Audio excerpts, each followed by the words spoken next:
আমি অবাক হব না যদি কয়দিন পরে ইসরায়েল ইরানকে হামলা করে, আমি অবাক হব। আর আমি ইসরায়েলের হিস্ট্রি পড়েছি, ওর পুরো হিস্ট্রি মোটামুটি আমি পড়েছি, আর এই লাস্ট এই পুরো এক মাসে আরো বেশি করে পড়েছি। যারাই তাদের এগেনস্টে দাঁড়িয়েছে কথা দিয়ে কলম দিয়ে বিভিন্নভাবে, এরা তাদেরকে গুপ্ত হত্যা করেছে। যে ব্রিটেনের শোনেন, যে ব্রিটেনের হাত ধরে সে এই ক্ষমতা পেয়েছে 1918 দিকে, ওই ব্রিটেন 1933 সালের দিকে ওর বিরুদ্ধে চলে যাচ্ছিল, ফিলিস্তিনিদের পক্ষে চলে আসছিল, তখন ওই ব্রিটেনের অনেকগুলো নেতাকে মেরে ফেলছে। এই জাতি অচিরেই তারা পুরো বিশ্বে একটা বড় যুদ্ধ বাঁধিয়েই ছাড়বে, দেখেন ইনশাআল্লাহ। অচিরেই তারা পুরো বিশ্বে একটা বড় যুদ্ধ না বাঁধানো পর্যন্ত থামবে না। প্রথম বিশ্বযুদ্ধের পরে আপনারা ব্রিটেনকে দেখেছেন, সেকেন্ডটার পরে আপনার আমেরিকার রাজত্ব দেখেছেন, দেখবেন যদি আরেকটা লাগে এরপরে আপনি ইসরায়েলের রাজত্ব দেখবেন। ওর ধ্বংস এত তাড়াতাড়ি হবে না, ওর ধ্বংস হবে এটা সত্য, এটা নিশ্চিত, কিন্তু এত তাড়াতাড়ি না। সে রুলিং স্টেট হবে এবং দাজ্জালকে নিয়ে সে পুরো বিশ্বটা শাসন করবে। কতদিন? নবীজি বলেছেন 40 দিন। কতদিন? প্রথম দিন হবে 1 বছরের সমান, দ্বিতীয় দিন 1 মাসের সমান, তৃতীয় দিন 1 সপ্তাহের সমান, বাকি দিনগুলো আমাদের দিনের মতো। এই শাসন না হওয়া পর্যন্ত কিয়ামত হচ্ছে না। আর এই শাসন ততক্ষণ হচ্ছে না যতক্ষণ মহাযুদ্ধ না হচ্ছে। আর মহাযুদ্ধ না হওয়া পর্যন্ত ইমামুল মাহদিও আসছেন না।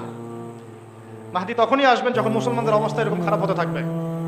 আর মাহদি না আসার আগে দাজ্জালও মানুষের রূপে বের হবে না।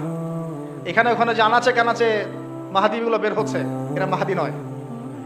গোলাম আহমেদ কাদিয়ানিও দাবি করেছিল যে ও মাহাদি। ও প্রথমে বলেছিল যে আমি মাহদি, তারপর বলেছে আমি হচ্ছি ঈসা, তারপরে বলেছে মাহাদি ঈসা একই, আমি দুটাই। তারপরে বলেছে আল্লাহর নবী, তিনিও নবী সাল্লাল্লাহু আলাইহি ওয়াসাল্লাম, আমিও নবী, নাউজুবিল্লাহ। তো ও দাবি করেছিল। আর আমরা জানি মাহাদি কথা বলবে আরবি ভাষায়, তিনি ফাতিমা রাদিয়াল্লাহু আনহার বংশধর থেকে হবেন। আর এই মাহাদি কথা বলতো পাঞ্জাবি ভাষায়, পাঞ্জাবি মায়ের সন্তান। তো এগুলো মাহদি নয়। মাহদি আসছেন না যতক্ষণ পর্যন্ত আপনি একটা বিশাল মালহামা না দেখছেন। আর আমার ধারণা, ইন্টারপ্রিটেশন, বা শুধু আমার ধারণা না, অনেকেই ওয়ার্ল্ডের অ্যানালাইসিস যারা করে তারা বলে যে হয়তো বা এই ইস্যুগুলো, ইউক্রেন রাশিয়া হোক, সিরিয়া ইস্যু হোক, ইয়েমেন ইস্যু হোক, গাজা ইস্যু হোক, আস্তে আস্তে একটা বড় যুদ্ধের দিকে এরা বিশ্বকে নিয়ে যাবে। এই যুদ্ধগুলো এমনি এমনি লাগে নাই, এরা লাগায়, পিছন থেকে লাগায়। ওদের স্বার্থ কি? অস্ত্র বাণিজ্য। কি বাণিজ্য? অস্ত্র বাণিজ্য। ওরা যুদ্ধ বাঁধিয়ে রাখবে, জিয়ে রাখবে, যাতে করে অস্ত্র ব্যবসা করা যায়। অনেক সময় মুসলমান 2 দেশের মধ্যে যুদ্ধ লাগায় দেয়, দিয়ে অস্ত্রের বাণিজ্য করে। এগুলো কি মিথ্যা কথা বলছি না সত্য কথা বলছি? সরাসরি বলছি ভাই, কিছু করার নাই। এখন সরাসরি না বললে তো দেরি হয়ে যাবে, এখন জানা উচিত আপনাদের বিষয়গুলো। তো আমাদের ইন্টারপ্রিটেশন যে এটা হয়তোবা চলে আসতে পারে, চলে আসলে পরে বিশ্বের অবস্থা কি হবে সেটা ভাবতে হবে আমাদের। করোনা ভাইরাসে বিশ্বের যে অবস্থা হয়েছে, আর আমি বলে দিই, করোনা ভাইরাস কোনো মহামারী ছিল না, এটা কোনো মহামারী না। এরকম হয় না মহামারী। মহামারী মানে একটা এলাকার র্যাপিডলি মরে ধুয়ে সাফ হয়ে যাবে, এটাকে বলা হয় মহামারী। আপনার জ্বর হয়, আমার হয় না, আপনি মরেন, আমি মরি না, আপনার বেশি ইফেক্ট হয়, আমার হয় না, এমন মহামারী, সার্কাস মহামারী হয় না। এগুলো কোনো প্যান্ডামিক না, ওগুলো বুঝায় মানুষকে। কি সেটা চায়না ভালো জানে, কি সেটা আমেরিকা ভালো জানে, আসলে এটা কি সেটা ইসরায়েল ভালো জানে। আর আমাদেরকে মিডিয়া দিয়ে যা গেলানো হয়েছে সেটা আমরা জানি। কারা কারা টিকা নিয়েছিলেন? সবাই তো টিকা নিয়েছেন মনে হয়। আচ্ছা, মাশাআল্লাহ, অনেক, ইনশাল্লাহ বহুত ফায়দা হবে। ঠিক আছে, ইনশাল্লাহ বহুত ফায়দা হবে।